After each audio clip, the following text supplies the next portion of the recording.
The latest. Thank you for your love and support. I appreciate you all. A brand new day in Africa. The African is capable of managing his own affairs. This is what Dr. Kwame Nkrumah said, and this is absolutely true.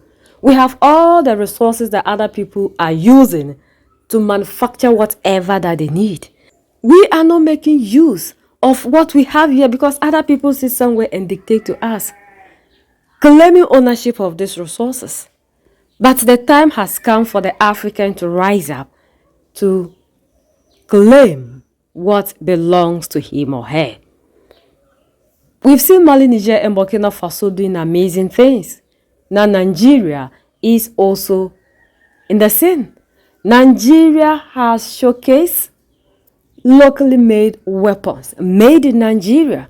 According to the defense chief, they are working together with Mali, Niger, and Burkina Faso to combat whatever that is disturbing us. And there is something that he said that I am so interested in. According to him, Africa, if we don't start doing things on our own, other people will continue to regulate us. And this has always been the weak point of Africa. People sit down, determine what we should do. Where are they getting the resources to do whatever they are doing? It's here. And when they finish, these are the same people that will tell us with our own money what we can afford and what not. Professionalism in the military, and for military we know it's important for us to succeed. We must collaborate, work jointly, work together as a team, and that's what we're doing. And I can tell you we're working together with the Nigerians, with the Burkinabes, with the Malians, and everybody. Well, let us into some of the discussions that we've had already at the parliamentary sessions. Yeah. Is Africa indeed ready to look for its own solution? Of course, that's why everybody is here. I mean, a lot of people, those ones that doubted us, never believed that we'll get this number that will be here and that it will just be a talk show. You can see that people came here prepared and ready to commit themselves, because we know the only way we can defeat this is by facing these challenges, the African challenges, and can be only solved by African solutions. And that's what we're doing. And that's, the discussions are frank, truthful. And I think that's ECOWAS, AU coming together, funding ourselves. And I think it's also very critical that we must be able to fund ourselves to deal with ourselves, because if we allow other people to fund us, they will dictate what we do. And that's why it's important that whatever it takes, security first. Once there's security, there will be development. And that's why it's critical for us to fund ourselves, work together as a team, and find our own solutions. It's interesting and to see that Nigeria is also taking the lead as regards having all these discussions together right now. Well, we know Nigeria is quite strategic, but yes. Talk to us why we must be at the front right now. We must, because we have so much to lose. One, everybody knows Nigeria is a very peaceful, peace-loving people. We've been there for our brothers, we've been there for our friends over time, not even now. Even before insurgency and terrorism came into place, Nigerians have done so much in Zimbabwe, we've done there in Kenya, we've done there in South Africa, we've done so many things in Liberia, Sierra Leone, and we're still doing as we speak, because we still have our troops in Central African Republic, we still have our troops in Gambia, we have our troops in Sierra Leone. So it's one thing that we know how to do, and it's something that we want to encourage. Let it not be only Nigeria.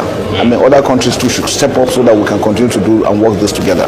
But this should run from the 25th to the 27th. Well, at the end of it all, what exactly are those things that you would want to see? What alliances, what collaborations to say that, well, we have indeed come very well, very important. It's not our plan to have this as a one-off thing. This is just the beginning. We want other countries to, we're going to sit down and deliberate on that, probably go regionally, maybe biannually, looking at what we have, the experience we have. We should build bodies that will sit down and deliberate and look at this strategically. What next? What do we need to do together? You have the European Union and you have NATO working together as a team. NATO is the military aspect, the EU is the political aspect. So we probably need to look at developing such a team for Africa, so that we will be able to defend, because we know we have some countries that do not have the wherewithal to defend themselves. AU should work with all the militaries together so that we will be able to support each other. And in doing that, everybody is interested in Africa because the resources are here. The manpower is here, the resources are here, and then we have youthful population that also need a lot of employment. So we must secure our country so that we can benefit from the God-given minerals given to us and all the talents available. We should harness them properly so that we can continue to succeed. Well, CDS, before I let you go, I'm sure that you've taken a tour of the exhibition center, and you must be very excited with some of these research and development initiatives that we have on ground. Do you think we are close to that point where we can fight our wars with our weapons, where we can indeed, own our own logistics? We're heading there. It's work in progress. I can tell you, countries like South Africa are already doing so much. I mean, they've been producing weapons for quite some time now. Nigeria too has started, and we want to encourage that. I'm happy Mr. President last year signed the bill, the DICOM bill, enabling us to partner with original equipment manufacturers to manufacture institute. A lot of the APCs you've seen, a lot of the MRAPs you've seen were produced locally, and I'm sure you have seen the communication equipments, the drones, and all this is produced by Nigerian companies using Nigerian products. So it's very important that we must produce. We have been fighting insurgency for 16 years. One of the reasons why it has been prolonged is getting equipment, the right equipment to fight. It's been a bit difficult. Even with your money, you don't get them just quite easily like that. And especially with the fight, the Russian-Ukrainian war coming, the Gaza-Israeli war coming. So the preference is these weapons go there, not to us. So it's important that we also produce so that we can get the best quality. It will bring employment for our troops. It will save our foreign exchange, and we'll be able to sell to our neighboring countries. And I think it's a win-win thing for us. And others are showcasing and being shown at this conference, the summit. I have one that I'm sure you love to know. Looking at what they have, you want to know that you'll be sure that seeing them, they are not playing here. Your name? Okay, my name is Lieutenant Colonel Okon, retired. I'm the Assistant Director of Production, DICOM D7G. Yes. You are in partnership with Defense or Army, or which one? We're in partnership with Defense Industrial Corporation of Nigeria, which is DICOM. So that's where the partnership is. This summit, for the first time, is coming up for the first time. Do you think it's going to be a good thing to you, to the company? Are you there? Definitely. It's going to be a very good thing, because this has showcased that in Nigeria we have the capacity and the ability to produce what the defense industry in Nigeria needs. So this company has, this exhibition has actually showcased us. Like you've seen in our stand, what we have here are things that the company is going to produce right here in Nigeria. Already we have collaboration with DICOM. We have a factory in DICOM in Kaduna, whereby next month, from the 1st of next month, we are producing the DG-103. It's equivalent to the AK-103 rifles, and that production is starting from the 1st of next month. So with this summit, it has also brought to fore that yes, Nigeria is capable and ready to make things happen. Nigerians will want to know whether you are going to be making use of Nigerians, or you are bringing people from outside to do this. The beauty of it is this particular company have majority of retired military personnel. Now, because we have the experience, we have the ability to do these things, so what we leverage on is basically recruitment of retired military personnel who have the expertise in the production of arms and ammunition. So this company is basically indigenous to Nigeria. Just I think a month ago we were in Kaduna, where we recruited a lot of Nigerian engineers, where they are going to be part of this company working in our factory. So it's purely indigenous. Are you calling for more people? Definitely we will, because our action plan, we have a lot of action plan that we are rolling out. One of the action plan is this company is planning to establish the first military jetty in West Africa, which is going to be in Lagos. So with that, definitely there will be more employment for Nigerians. Are you saying that our foreign currency will not be going out? We are not going to be spending much money on foreign currency. Now money will be coming to the coffers of the government. That is the major point. That's the major reason why this company is on board, because what we want to do is to ensure that instead of the government of Nigeria buying weapons, buying ammunition outside with foreign currencies, everything you need will be produced here in Nigeria. And what that means, we're using Naira to buy, and also there will be a room for export. This company is also planning to ensure that with our production line, we will also export to different African countries. You are starting the production next month, right? Yes, definitely. In the next 6 months, how many countries can you service? With this summit now, a lot of countries have seen and have come to see that yes, we have the capacity. So once they are ready to partner with us, any country that is ready, for example, for next month, by the time we start, within that same September, we're going to have about 1 million of the DG103 that will be produced. So any country that is ready for business with us, we can service. Well, as Nigeria is moving forward, maybe that was the reason that led Chief of Defense Staff to organize this kind of summit, to call for this kind of summit, to make sure that Nigerians and others come around to see what can be done. And I want to believe that Nigeria will be better for it. You've seen. We'll watch out for them. In the next 6 months, we want to see the extent that they can go. Obia, flying officer Obia. Nice to meet you. What can you say about this? Well, let me start from this. This is a 57 rocket air to ground launcher. This is being carried by an aircraft, being launched to the ground. So it's an air to ground attack weapon.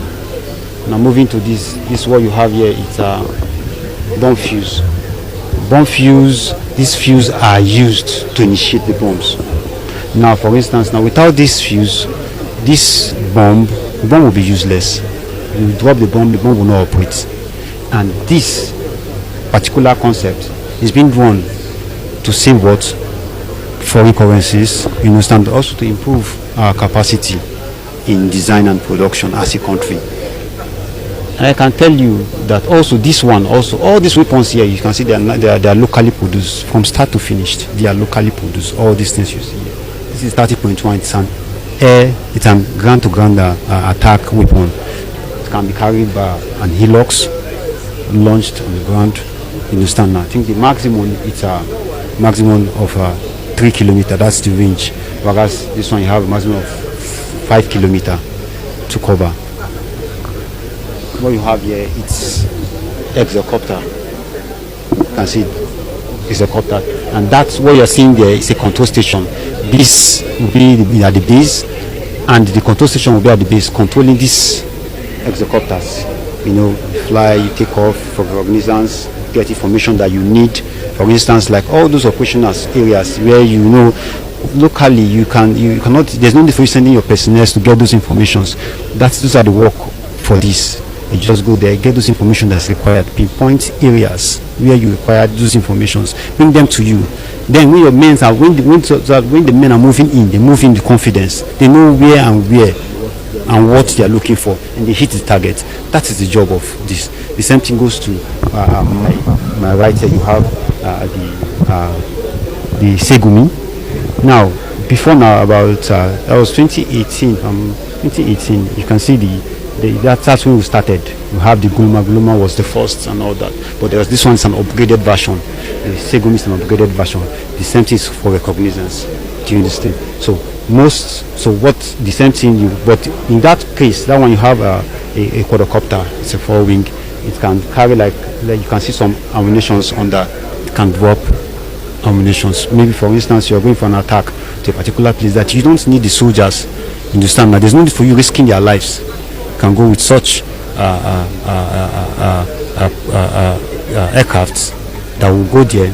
Just from that distance, you can go there and drop these weapons safely and it will come back. You don't need to risk the lives of personnel, because also the lives also are important, even though they are soldiers.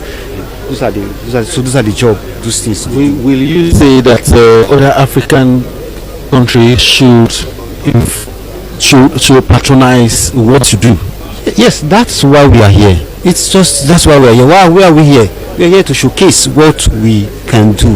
What the Nigerian Air Force at large, even the Nigeria as a country, what we can do. And that's why you can see different stands, people displaying their products, what they can do. And that's why we are here.